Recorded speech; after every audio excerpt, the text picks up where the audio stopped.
the Leading Edge Cricket Podcast. Hey guys, welcome back to Leading Edge Cricket Podcast, episode 42. Is Faff Du Plessis the ultimate bottle job? I don't know. Jug avoidance is on the table. We welcome Nepal to the world of one-day international cricket. And what is the greatest England test match at the 1000 that they have actually played now? I'm Rob, one half of the Leading Edge Cricket Podcast. And if you're brand new around here, drop a subscribe to the YouTube, Apple, Google or SoundCloud channels to make sure you never miss an episode again of the expanding world of global cricket. And today I'm joined by the man who's living in the Marvel world, my co-host Rich.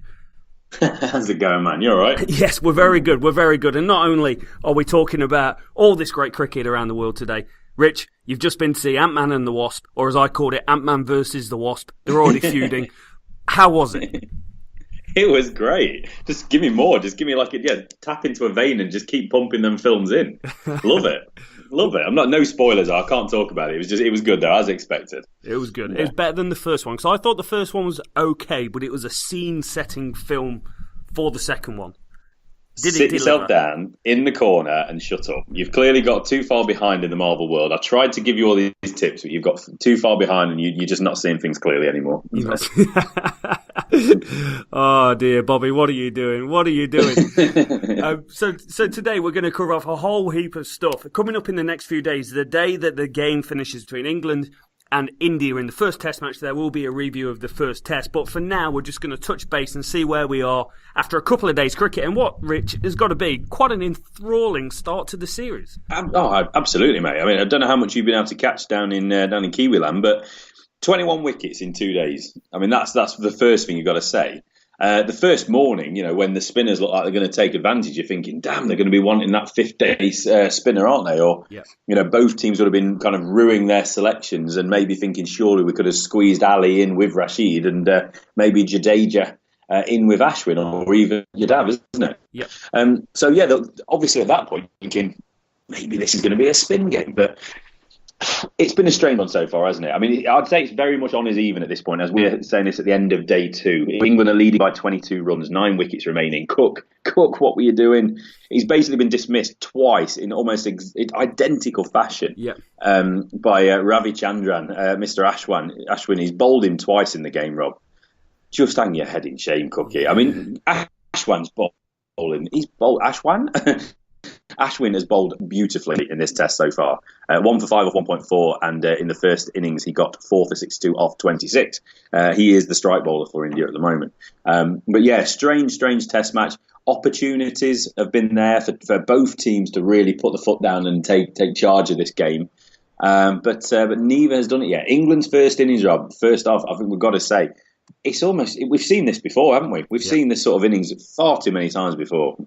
Yeah, it's the standard England setup, actually, where they lose a couple of wickets early doors, they start to look set, and then the collapse happens. And it's part and parcel of any England test match around the world. You are guaranteed where England are going to lose 3 or 4 wickets for not many runs in a short amount of time. And it was from nothing. Like, Root and Bairstow had the opportunity to bat the day and really solidify, 350 on the board. First day of the test series, and England are legit. Batting lineup, we've papered over the cracks. We're not as fragile as what you think. It didn't quite work out like that. And we got the second mic drop, I'm saying it like that on purpose, of the summer. We did, and that was pretty good, wasn't it? That was pretty good. I like it. You got to have a little bit of that in cricket. You got to have a bit of needle. I think Joe Root said it's theatre, isn't it? Yeah. Joe Root gave a bit. Obviously, India have been in the country a while now. They're going to be hearing things. They've played against each other a fair bit now. There's going to be a little bit going off, and it's what this series. I hope it doesn't get too messy. But it needs the added sort of entertainment value. It's going to be interesting, isn't it? But just kind of looking at this England top order, though, Alistair Cook, obviously, he's a legend. He's batted well so far this summer. He got 180 or 190, whatever it was, against England, against India A for England Lions. We spoke about Jennings and Milan being big question marks still. You boldly, very boldly, in my opinion, decided that you thought Jennings would be the top run scorer. Yep. You got away with it a little bit. He got to 42 before he had a weird dismissal. Yes. I'm confused by Keaton Jennings in general, and that one just confused me even more. He was dropped on 9, so he could have been gone for 9. 42 makes it look a hell of a lot better. Milan 8, he's another one, isn't he? He's got to get himself a score. But then it was that Root-Bairstow partnership, wasn't it? It's like you said, they looked like they were set fair, going to bat for a day. And then Root, just a weird run out, wasn't it? Yeah. Root was having a bit of a whinge, had a bit of a stare at Bairstow. There probably wasn't two there, but Root you just wonder if it had really got going from the off. He might have got it. Bairstow really runs that first one hard, doesn't he? And I wonder if Root done the same. But it's either there. But Virat, golden boy at the minute. What a bit of fielding that was from him. Yeah, exactly. Virat's a walking GIF or meme as well. His celebrations are absolutely top notch. Everything he does. Yeah. It's incredible, and it really did change the momentum of the innings. England was sitting quite pretty at that point. 3 for 215 becomes 4 for 216, and then the collapse, and it's 287 all out, and it's like, oh yeah, this is the England I saw against Pakistan. This is the England I saw in the Ashes. This is the England I saw in New Zealand. We've got the ability to look good because we have some really quality players, and Bairstow and Root are as good as two batsmen in this England setup, especially for form. Bairstow, when he gets going, is wonderful to watch. He strikes the ball superbly. But then we're just fragile. Ben Stokes looked like Ben Stokes has looked for the last year since he Punchgate. And, Josh Butler got one early. That's going to happen. But when you're in the middle of a collapse, these things do happen. If you're coming in and it's 400 for 4, you don't get trapped on the crease, LBW second ball. You're more confident, you're more aggressive with your foot movement, whereas he was kind of hanging back. And Ashwin, he's a great bowler. He's been a great bowler for a long time in international cricket. And, just a really solid performance by India. And it's everything that we thought it would be. We thought the spin would cause England problems. Yes, it did. And we thought England might collapse. Yes, they did. So there's nothing new in what we saw in that first innings. It's everything we would expect. Yeah, exactly. I mean, for India's bowling, Umesh Yadav is probably the only one you could say just struggled a little bit. He didn't bowl badly, 156 of 17, bowled okay, got himself a wicket. It helped, I think, he got the wicket off Bairstow. Bairstow chopped on, didn't he? Bowled Yadav doesn't quite do that dismissal justice. Sharma, I thought, bowled well. Ashwin obviously bowled well. Pandya, 10 overs on 46, did okay. He didn't really look overly threatening. But Shami, I was really quite impressed with Mohammad Shami again, 3 for 64 off just shy of 20. I thought he bowled really well, and that Indian, I think they'll take heart from that. You look at this Indian attack, though; it's incredible. You got Bumrah sitting on the sideline nursing an injury. Bhuvaneshwar Kumar, probably the best bowler for these conditions, sat on the sideline nursing an injury. That's not bad going, is it?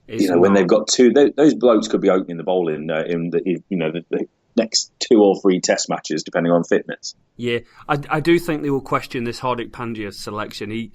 He's not very threatening with the ball.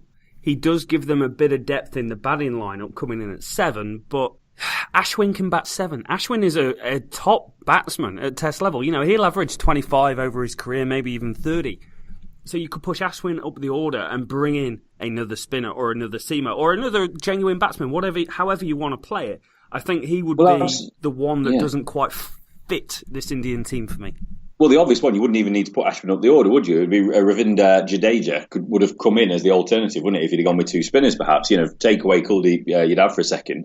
You play Jadeja. I don't know why I always find that name a little bit more difficult to say than it really should be. But let's not worry about that. But yeah, he could have played. And I just wonder if that little bit of mind games or psychology that England did, they announced their test start, their 11, didn't they? Yep. The day before the test. And I wonder if that got India second-guessing themselves a little bit on selection. Yes. And just making them thinking, actually, if England are going in with that seam attack, maybe it's going to do a lot. So they probably didn't trust their own judgment. India are going to be stronger if they play an extra spinner against England. England will always get in trouble against spin, especially good quality spin. So, yeah, I agree with that. I like Pandya as a cricketer, but I thought it was a bit of a strange selection for him. So on with the bat today, though, India looked like they were cruising. Vijay and Darwan opening the batting. They put on 50 and 13.4 overs before the dismissal.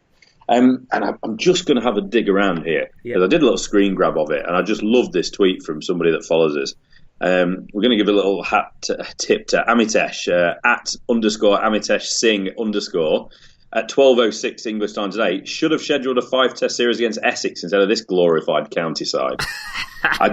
I just want to say thank you, Amitesh, because in the moment, or it felt like moments after you did that, Sam Curran took 3 wickets and about 8 balls. Yeah. So I just want to thank you for cursing the Indian top order like that. Not sure your fellow countrymen will appreciate it quite as much, but yeah, all in good fun. We said before this test it's going to be plenty of banter, didn't it? So yeah. I love that. It made me properly lol when I read it, because England weren't looking particularly threatening at that point. Curran had just come into the attack. Anderson and Broad were wicketless at that moment. I was kind of thinking, hang on a sec, this doesn't look very good. And then suddenly, bang, bang, bang, Curran's took the top 3 away. And it's game on, isn't it? It is very much game on. And tips off and hats off to Curran. Curran, exceptional. 4 wickets for 74. He was the best. And you know what? It really surprised me when I was watching this. He was quicker. And Sky Sport, I was looking at him going, he actually looks quite threatening here. He's bowling at 85 mile an hour. And then Sky Sports literally 3 balls later brought up a stat saying he's on average bowling 3 to 4 mile an hour quicker than he was in the Pakistan series. Because I watched him in the Pakistan series and I went, you're too young and you're not fast enough for Test cricket just yet. But he's gone away. He's all about the gains, bro. He's lifting weights, obviously, and he's 3 to 4 mile an hour quicker, or he just might be fitter, or he just might not be carrying any injuries. But it made a massive difference. Yeah, it's not all about meat parade, buddy. It's not all about sitting under them barbells or whatever, is it? Or whatever you do, I don't bloody know, as you can tell from my physique. But no, it's right. We were very fond of him as a cricketer, but he needs to make sure he can average those mid-80s. The Jimmy Anderson sort of paces. We don't necessarily need him to bowl 90-odd mile an hour like an Aussie left-armer, but we do need him to bowl a little bit more consistent to make sure he is a proper option for England going forward.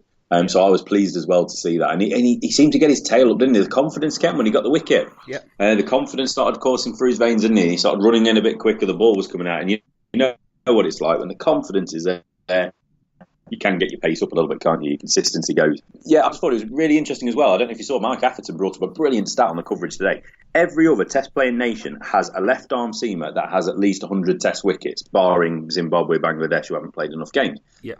England is the only team to not have a left-arm seamer to take 100 wickets. Wow. How many? Bizarre. And we've now...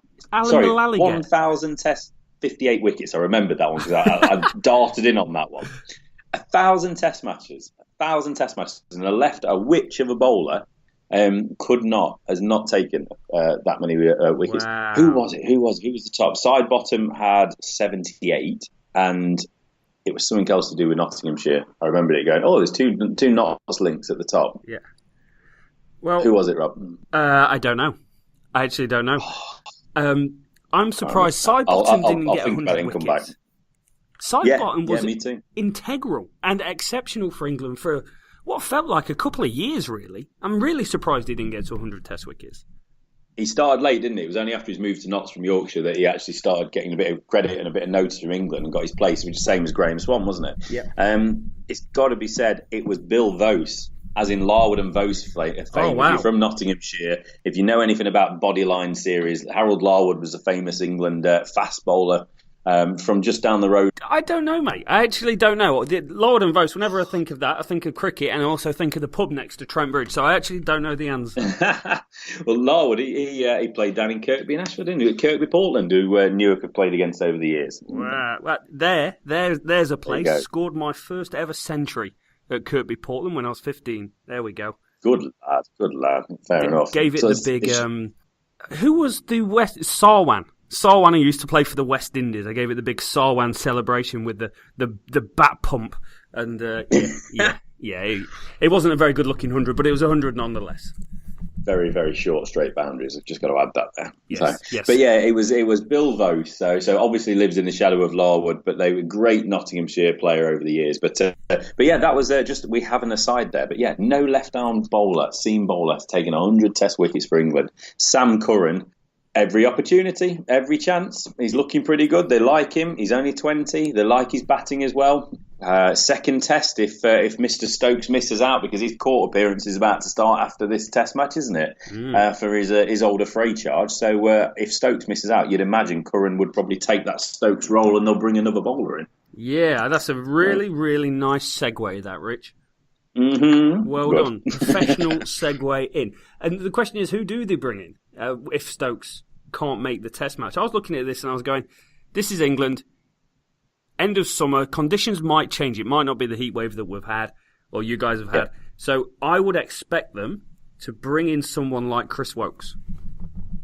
If fit, Woakes should always be somewhere near, or there or thereabouts. But we can't kind of have this selection where Woakes hasn't played much cricket, therefore we can't pick him. Yeah. Which was the argument about Don Bess and Jack Leach, wasn't it? Which is why Adil Rashid was picked out of the car park. So it's. I would hate to think that England are going to be inconsistent with their selection because we've never seen that over the years, have we? So I don't know, mate. I mean, if it is a bowler, it's got to be Porter from Essex, hasn't it? Yeah, it should be. It has to be. There has to be some consistency, but yeah, we shall see. We've got to just make sure we do finish off. I mean, we're going to go in and review this Test match, obviously, like Rob said. But Virat Kohli, buddy, Captain Kohli, he's in the game. He's never out of the game. Even when he's not batting, he's sat on the pavilion with the cameras on him, chatting away to Ravi, coach Ravi Shastri, isn't he? So, but 149, 225 balls, last wicket to fall.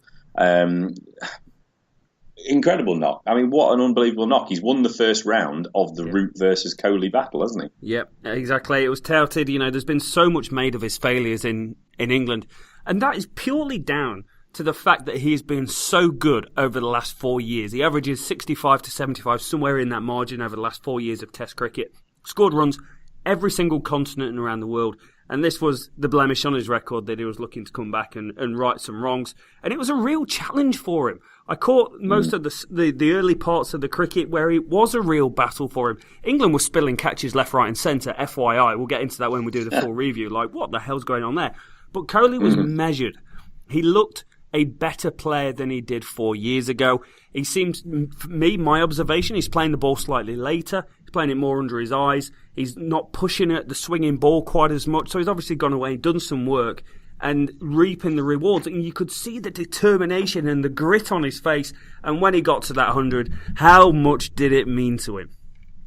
Absolutely. And it's just talking on the technique. He's gone away and he clearly understands. He's a confident boy. I don't want to say he's an arrogant fella, but he's a confident boy. And he's got enough knowledge and know-how and commitment to his game and his craft that he knows that he can't go chasing the ball and go and smacking the ball well out in front of him in English conditions. He's got to be playing it late. Yeah. He's got to be playing it under his nose, hasn't he? He can't go chasing the ball, otherwise he'll be nicking off left, right and centre. And like I said, when he first came in, I mean, it was fantastic Test cricket watching Jimmy Anderson going in at Kohli. I mean, Anderson's average, we're talking about current speed. Anderson's average speed certainly went up when Kohli walked to the crease. Yeah. So that was something really enjoyable to watch. And obviously, Kohli, he's pumped up for this, isn't he? Yeah. He really is pumped up. The celebration and for the run out of route, obviously, and then the way he's gone about his business, and it's nice to see him correct that average, let's say. Yeah. We've gone as hiding behind saying he's got a bad average. Well, 149 is not a bad way to 149. It's not a bad way to sort that average out, is it? Yeah, just one innings though, Rich. Just one innings. I think we need to. I think we need to go out there and say there's been plenty of comments on the Twitter account and YouTube over the last month leading up to this series, and everyone going, Kohli is a better player than he was 4 years ago. He will score runs and dominate. Well, day one, he's probably going to bat 10 times in this series. It's 1-0 Kohli. Let's leave it at that. It's 1-0 Kohli. It is. And we'll see what happens on a day 4 pitch with a right, ripping, aggressive Adil Rashid bowling spinner tip. Yes! Oh, interesting. Look forward to that. Rashid, what it's worth, 2 for 31 off 8. I think 3 full tosses in his first over. He bowled just before lunch. Yeah. But, I'm sure he was well prepared to play Test cricket, I like Anyway, Curran, you said 4 wickets. Jimmy, 2 wickets. 2 for Rashid and 2 for Mr. Stokes. Stokes bowled a good spell. Yeah, 19 overs in the day, isn't it? Yeah. It's 2 for 73 for him. So we shall see, Rob. We'll review this, obviously, when we get around to the end of the Test. But 22-run lead going into day 3. England have got to bat big. Jennings and Milan have to score runs for me. And if I see Root get another... well, it's just frustrating, isn't it? What is it? I think he's not had he's got is it 10 50s where he's not then gone on? Yep.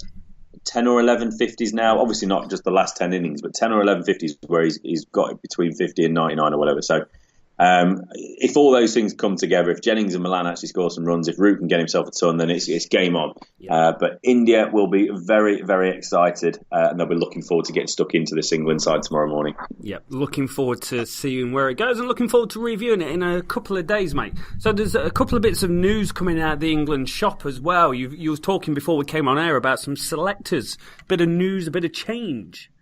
Well, this shows you how ordinary we've been in trying to get podcasts out, doesn't it? Because I think we've had this news sat here for about the last 3 or 4 weeks, so it's probably not breaking now. But for anyone that's missed it, obviously there's been a change in the selection policy for English cricket with the ECB. Ed Smith is the leading man now, isn't he? He's the guy at the Test match looking like a throwback to some sort of old England, from the 1920s or something, with his sunnies on, isn't he? So. Strange fella. He did write a book though, Rich. He's more than qualified. Oh, sorry. He wrote a book and went to the right university. Apologise. Yep.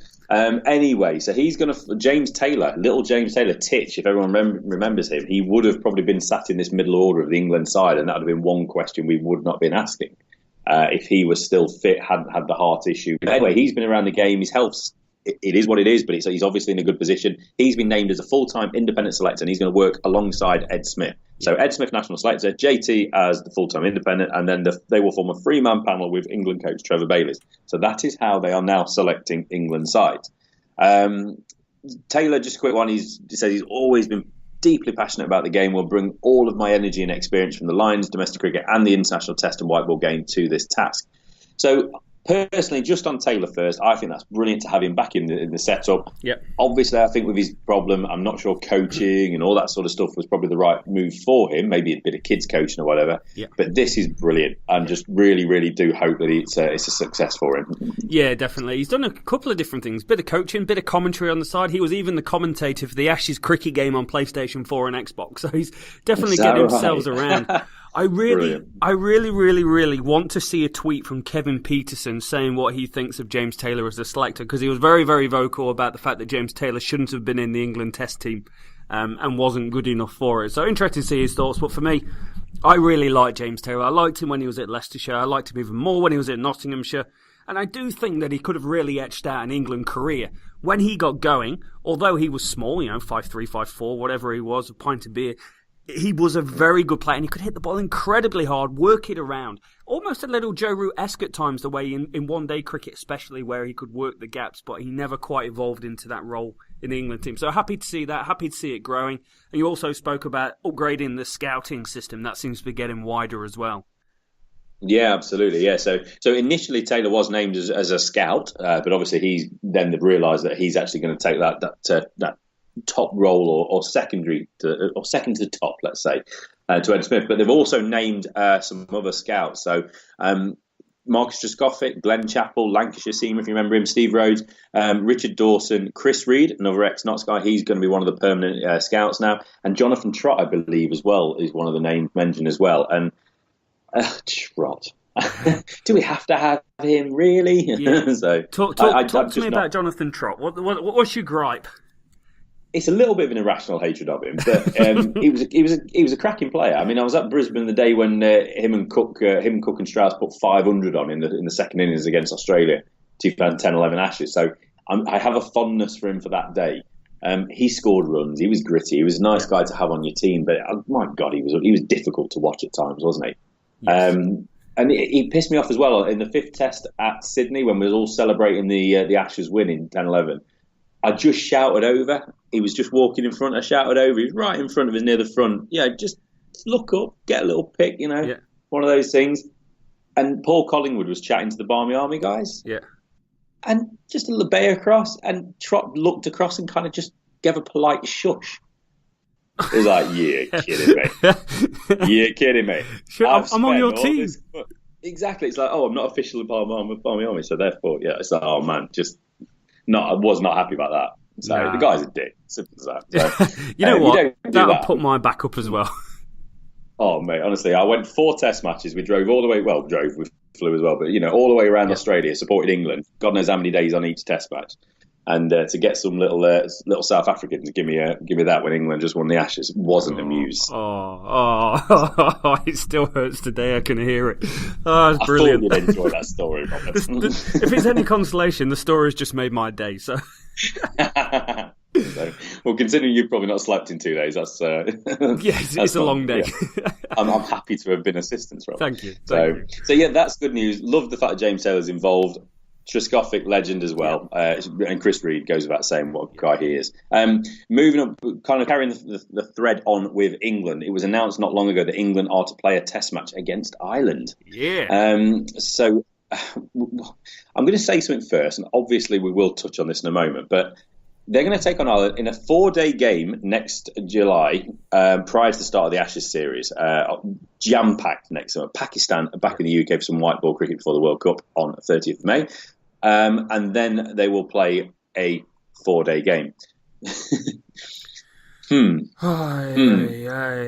So just quickly, the 4-day game would be the first time England have taken part in a less than 5-day game since playing at your boys at New Zealand in 1971. A 4-day game. Can I just say first, can you please stop pissing about with Test cricket? It's 5 days of cricket. What difference does it make if they schedule an extra day? Yep, I agree. It's got to be down to scheduling or funding, and they think that the game's going to be over in 4 days anyway, so what's the point in going ahead and planning a 5th day if there's not going to be one? Is it going to cost them money? That's got to be what it comes down to. It's got to be a money decision. I really like the fact that the guys are going to play against each other. I think it's a big step for teams like Ireland, Afghanistan, Scotland in 1-day cricket, etc., to play against teams like England. And it's better now that England and India and these sorts of guys make exceptions to the schedule and make sure they go and play against these, because it's the future of the game. The future of the game is in the hands of the growth of cricket. The ICC don't understand that with the World Cup that they continue to put out over the next 8 years. They don't get it. But England get it by going over there, and it's really, really good to see. The fact that it's 4 days does niggle me. I don't like it. I wish it would just go, it's a 5-day game, it's going to be over in 3. But from a financial standpoint, the game's probably going to be over. I'm making a massive assumption there. But all the way back, Rich, on the 6th of June, I sent a tweet out to the boys, to the Leading Edge Cricket Twitter page, and said, how long should Test cricket girls. be? There might be girls as well. Oh, girls, boys, girls. Come on. Should it be 4 days? Should it be 5 days? Okay? Yep. 93% of people think it should be 5-day cricket. 7% of people need to give their head a shake. So, wobble. And our basis is on the whole community. If we've asked 30 people, that's a fair chunk of change to go, yep, that's what the world want. World want to see 5-day cricket. I wish it would be 5 days, just in case. Yeah, I think that's a representative sample of the worldwide cricket supporting population. I do. I really do. So cool. So, but I think that's nice anyway. I think it's good that Ireland are starting to work their way in. It'd be interesting to see what Afghanistan gets scheduled as well, because obviously it was Ireland and Afghanistan, the 2 latest Test playing nations from this summer. Keeping it, do we want to just quickly mop up some contract news in county cricket, Rob? Yep. Touch base. You're in charge. You tell me. Let's go. Right. Kent, some big news for them. Again, because of the obviously lack of times we have been on lately, this is a little bit old news, but it's worth noting. Kent, really, really good for them. Sam Billings, Joe Denley, new long-term contracts with the club. Massive moves. Billings replaced Sam Northeast as captain in January. He's 27 now. He's played getting on to 20 games of cricket for both England for ODI and about the same for T20. He's probably not played as much as he thinks he should have done. But I'd say it's probably more than I'd have thought he should have done, to be honest. But he's an important player for Kent. Denley, he's a born-again player. He's 32 now. But he made his first class debut back in 2004 for Kent. He did have a little 3-year spell at Middlesex, but he's back in the club 2015. He went away, he had a great winter in the PSL. He just looks like a good cricketer again. Yep. So it's great to see both those guys have committed themselves. Heino Kuhn as well, the ex-South African opening batsman. He's extended his contract. He was only staying this summer, but apparently it's gone better than hoped for both player and county. So he's staying on. He's 34. He scored in excess of 1,300 runs already this summer across all formats and was absolutely key in their run to get to the one-day cup. So great moves for Kent. They will be happy. Yeah, good signings. Good to see Kent continue to grow. There was always never been a powerhouse, but always a very strong southern team in the English game. And Kuhn's the signing. I was so impressed with him in the one-day competition. Now, I don't get to see the games live. I get to see the highlight packages, but what a hell of a cricketer. What a hell of a signing to have as a Kolpak player in your team. Yeah, he gave it a go, didn't he? He worked hard to get recognition for South Africa. I remember, I think it might have started last summer, actually. He played for South Africa A at Trent Bridge against the Lions and looked a very good player. Got himself, I think it was probably about 70 or 80 or something like that. He got a decent 50 anyway. But obviously he must have realised that, you know what, you see the stud opener that's come into South Africa now, Aiden Markram. So it's just one of those. It's a little bit late over here. But anyway, they've got people like that on the horizon, haven't they? So he realises probably it's no good for him. He may as well come to England, make some money, score some runs. Right, across to Leicestershire, they've also locked up a couple of key players for the coming years or year or so. Mark Cosgrove, the Aussie, and Colin Ackerman. Cosgrove, quick one, Rob. How old do you reckon he is? Mid to late 30s at least. Oh, damn it. I thought he was way older. I thought he was about 40. He's 34. Can't believe it. He must have started playing cricket as a toddler. He must have, mate. He must have. Closing on 6,000 runs in all competitions for Foxes since making his debut in 2015. So he's done pretty well for them, I'd say. He's loved his time as the Foxes, he said, and it was an easy decision. Making good progress under Paul Nixon and the coaching staff. Credit where it's due to Leicestershire. We kind of talked about them in Derbyshire, didn't we, in the off-season, and said that they have made some really good moves. So it's nice to see them making a bit of progress. Yeah. He played three ODIs for Australia in 2006, but apparently he's now a UK passport holder, so he's not an overseas player. Also, Colin Ackerman, he's on a 1-year extension taken to the end of next summer. He's 26-year-old, 5,000 career runs at 449. With 449 runs this summer at just about 45. So good signings for them. Keeps them going strong. They've got to stay strong, haven't they? I know Notts are sniffing around one or two Leicestershire players at the moment. I think Zach Chappell is one of them, the all-rounder. So they need to stay strong, and if they're going to have to keep looking all over the world for these types of players. Yeah, Ackerman and Cosgrove, they're the core of that top six that they've put together. They've got Carberry over there now as well. They need to keep players like that. If they lose players, then they end up coming bottom of the table like they've done previous years. They've worked hard, they've started to build a bit of a squad, and it'll be a shame if they went anywhere else. So fair play, Leicestershire.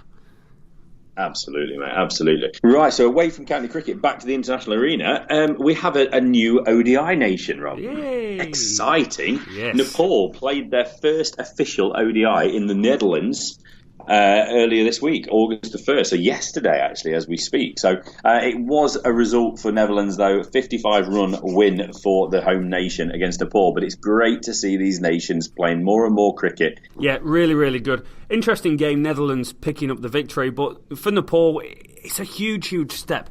They came an associate member of the ICC all the way back in 1996, the affiliate member back in 88, and it's taken them a hell of a long time to get to this point. They got awarded T20 status in 2014 and made the World Cup in 2015. But one-day internationals are harder to get into than it is the T20 world, and it's a huge day for anyone that's played for them over the last 20 years of this journey. Or 30 years of the journey. It's an incredible thing to do.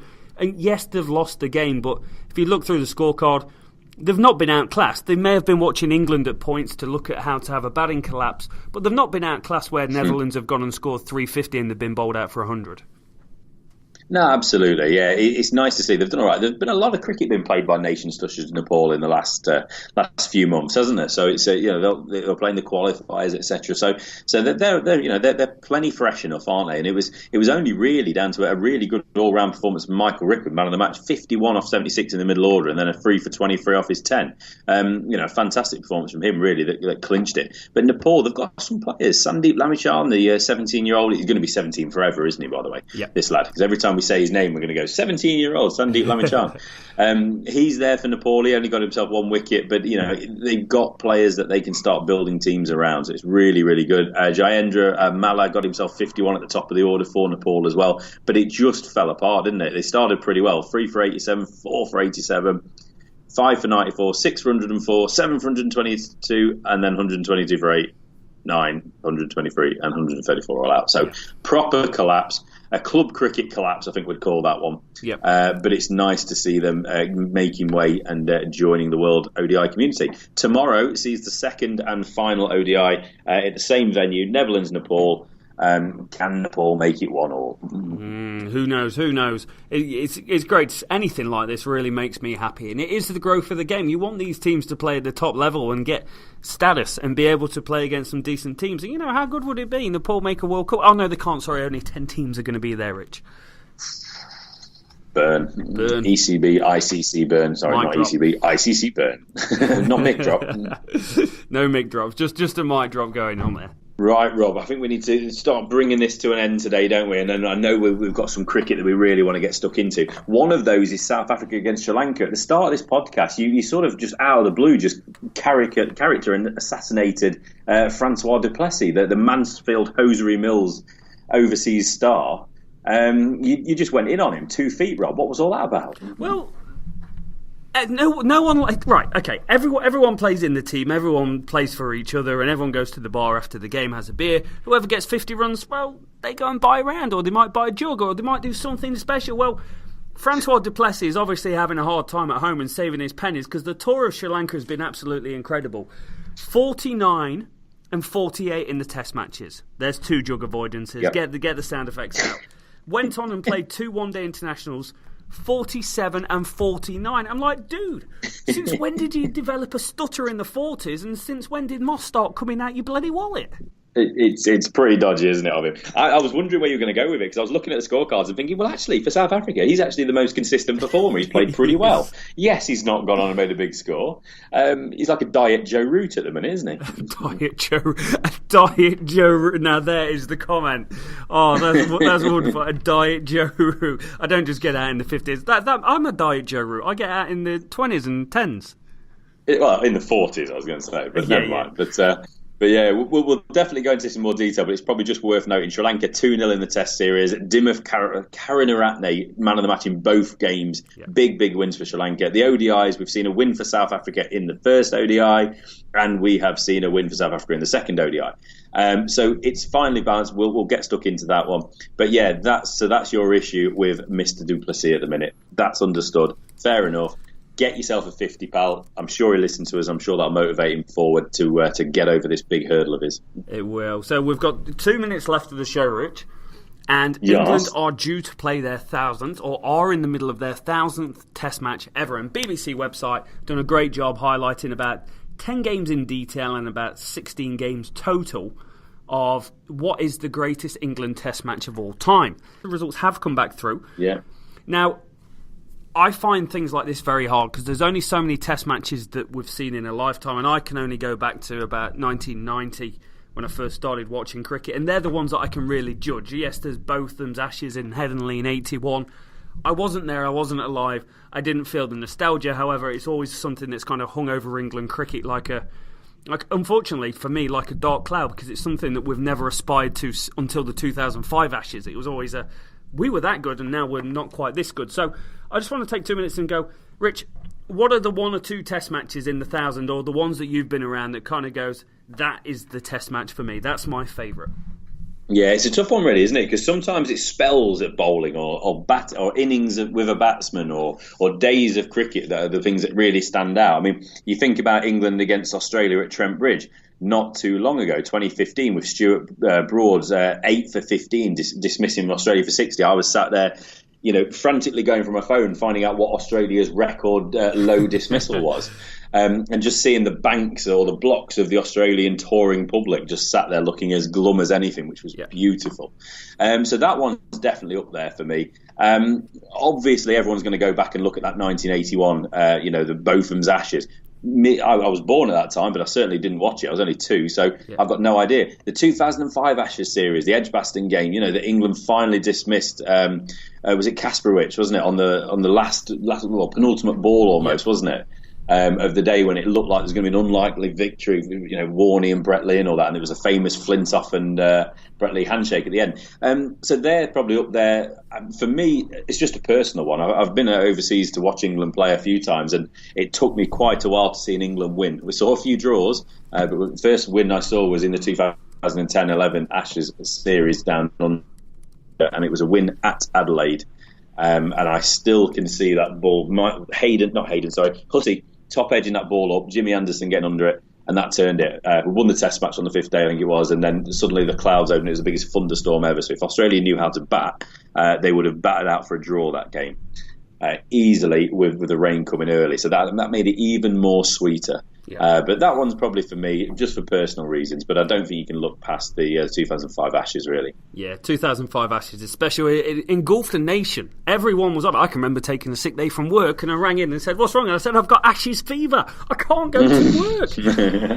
There's a hell of a lot of 1981 in the list. There's a couple that stick out for me. One, Pakistan, England in Karachi 2000. I can remember watching that in my mum and dad's bedroom. In the dark. In the dark, absolutely engulfed by it. Fist pumping with my mate. England, South Africa at Trent Bridge 98. Atherton, when Atherton didn't walk. Donald. And then Mark Boucher dropped him behind and Donald was trying to knock his head off. That to me, I was 13 years old. Absolutely in love with Mike Atherton and absolutely in love with Alan Donald, and I tried to replicate this so many times in the back garden over the years. It's quite incredible.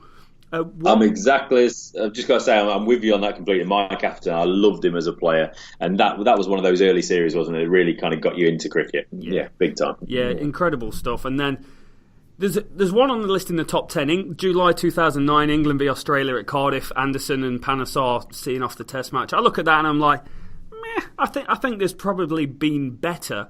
And one that's right down on the list is Mumbai 2012, Kevin Peterson's 186, which Kevin Peterson in India was absolutely next level gravy to any England batsman that I've ever seen play in India. Whether it was the Test matches or the one-day series, he was phenomenal. And this game here is Test match. Nick Compton opened the batting. Peterson got 186. Samit Patel was in the team. Swan was in the team.